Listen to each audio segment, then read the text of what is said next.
شریعت کی شان ہے جو قوم کا ایمان. بہنیں کہتی مولوی صاحب ہمیں بچوں کو کھلانا پڑتا ہے, بچوں کی پرورش کریں, مرد تو چھڑے ہیں, مرد تو ان کو کوئی پرابلم ہی نہیں ہے, ہمیں بچے پالنے پڑتے ہیں, بچوں کو کھلانا پلانا ہے, کپڑے دھلنے ہیں, کھانا بنانا ہے, یہ کرنا ہے وہ کرنا ہے. میں پوچھنا چاہتا ہوں میری بہنوں یہ بتاؤ بچے صرف تمہارے ہیں یا سیدہ فاطمہ الزہرا کے بھی بچے تھے؟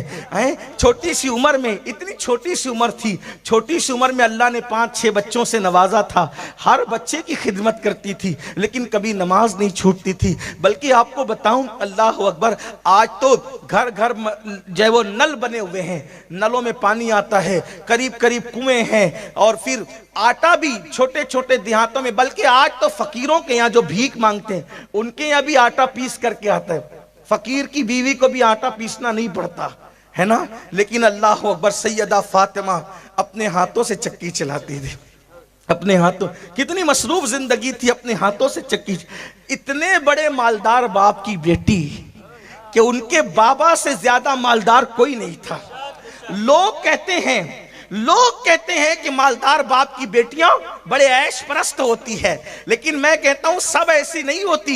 واللہ سیدہ فاطمہ کے بابا سے بڑا مالدار کوئی ہو نہیں سکتا, کیونکہ کسی کا باپ کھیت کا مالک, کسی کا باپ زمین کا مالک, کسی کا باپ گاؤں کا مالک, کسی کا باپ جاگیر کا مالک. سیدہ فاطمہ کے بابا وہ تھے جسے اللہ نے آسمان سے لے کے زمین تک کے ہر چیز کا مالک بنایا تھا, حتیٰ کہ اللہ نے انہیں جنت کا مالک بنا دیا تھا. خالق کل نے آپ کو مالک کل بنا دیا. دونوں جہاں ہیں آپ کے قبضہ و اختیار میں. نعرہ تکبیر, ایسے نعرہ رسالت, نعرہ رسالت, محفل مصطفیٰ.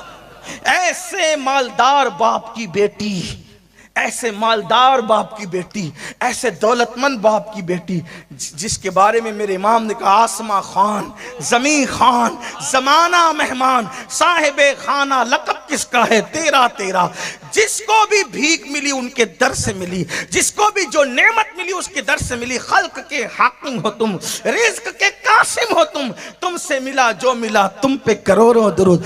فرشتے جس کے دروازے پہ دامن بھریں, انبیاء جس کے دروازے پر نعمتیں پائیں, اللہ اکبر وہ میرے نبی کی چوکھٹ ہے. اللہ اللہ اندازہ تو کریں, اتنے مالدار باپ کی بیٹی ہے, ہاتھ سے چکی چلاتی. سرکار مولا کائنات فرماتے ہیں فاطمہ کو چکی چلاتے چلاتے ہاتھوں میں گٹے پڑ گئے, ہاتھوں میں چھالے پڑ گئے تھے, چھالے گٹے پڑ گئے تھے. اور فرماتے ہیں جب پانی بھر کر اپنی پیٹھ پر مشکیزہ رکھ کر لاتی تھی تو پانی پیٹھ پر رکھ کر لانے کی وجہ سے پیٹھ پر مشکیزے کے کالے نشان پڑ گئے تھے. یہ تھی ان کی زندگی. اور حال کیا تھا؟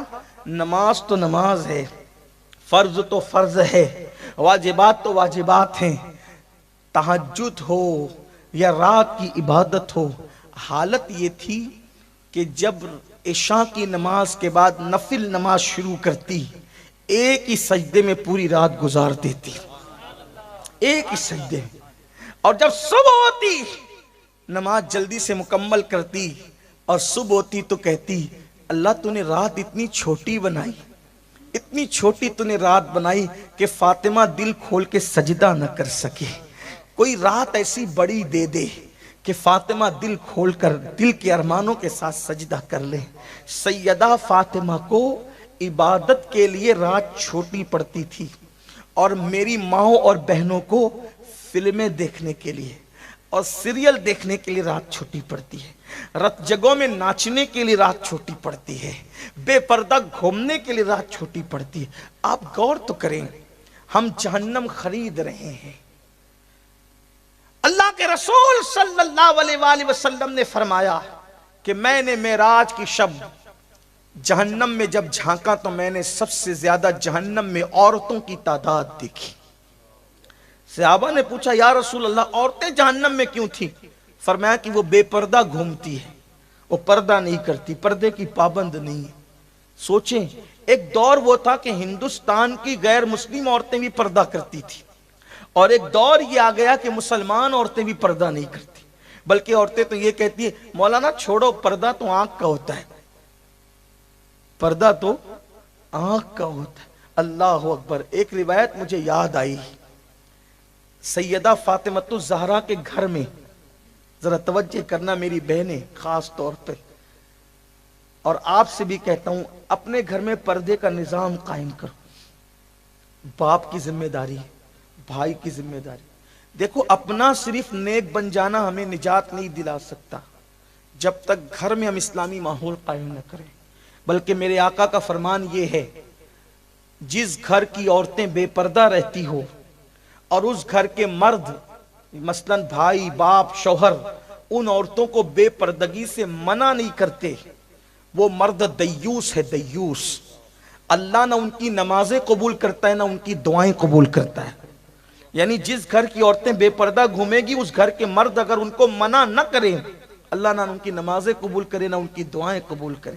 آج سب کو شکایت ہے ہماری دعا قبول نہیں ہوتی، تیری بیٹی بے پردہ تو نہیں گھومتی، تیری بہن بے پردہ تو نہیں گھومتی، تیری بیوی بے پردہ تو نہیں گھومتی، کیا ہو گیا؟ دین سے دور ہو گئے، آخرت کی فکر بھول گئے، اللہ کے عذاب کو بھول گئے، اللہ کے عذاب کو کہانی قصہ سمجھنے لگے، واعظ و نصیحت کی محفل میں ہنسنے ہنسانے کی بات کرنے لگے۔ نہیں، مرنا ہے، آخر موت ہے، اللہ کو منہ دکھانا ہے۔ مسلمان ہو تو اسلام پر چلو، اللہ رسول کی بات مانو، اپنی مرضی کے مطابق مت چلو۔ ایک مرتبہ سیدہ فاطمۃ الزہرا کے گھر اللہ کے رسول تشریف لائے، ساتھ میں نابینا صحابی تھے۔ نابینا صحابی گھر میں آئے، سیدہ فاطمۃ الزہرا کسی پردے کے پیچھے چھپ گئی۔ اللہ کے رسول نے امتحان لینے کے لیے کہا بیٹی فاطمہ کس سے چھپ رہی ہو؟ اشارہ کر کے کہا ان سے، تاکہ ان کا دل بھی نہ ٹوٹے، ان سے۔ ارشاد ہوا یہ تو نابینا ہے۔ عرض کرتی آقا یہ نابینا ہے، میں تو نابینا نہیں ہوں، میں نابینا نہیں ہوں، اس لیے ان سے پردہ کر رہی ہوں۔ اندازہ کریں، غور فرمائیں، یہ مزاج تھا سیدہ کائنات کا۔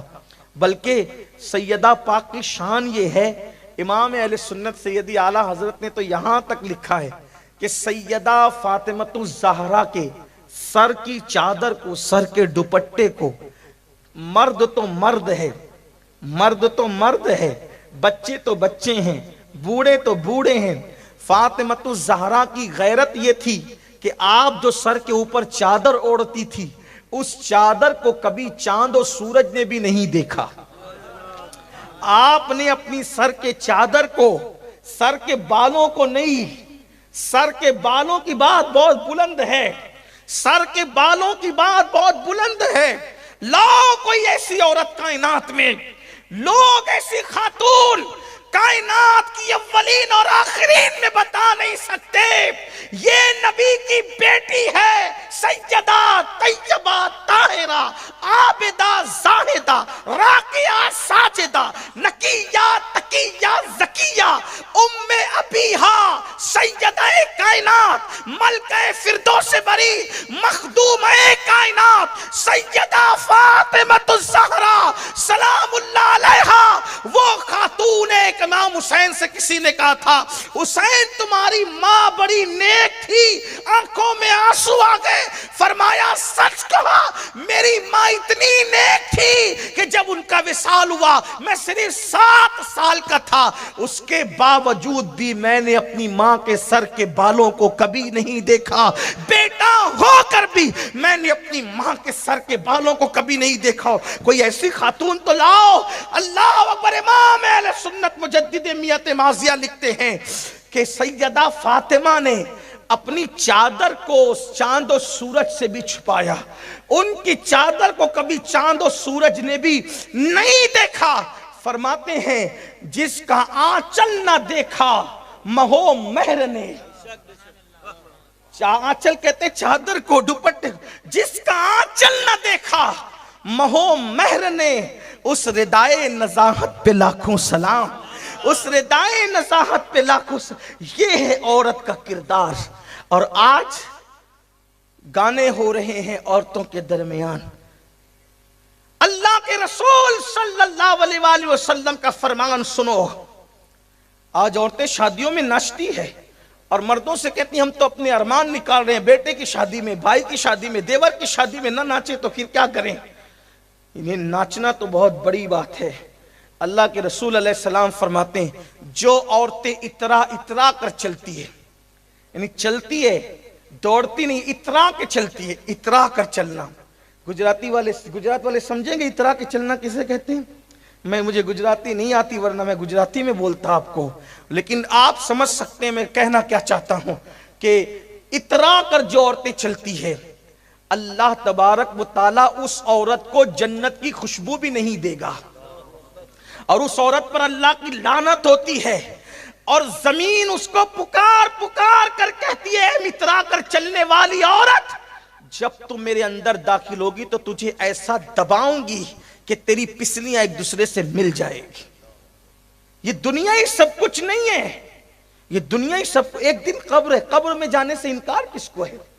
یہ دنیا ہی سب کچھ نہیں ہے، ایک دن قبر ہے۔ جو سنیت کی شان ہے، جو قوم کا ایمان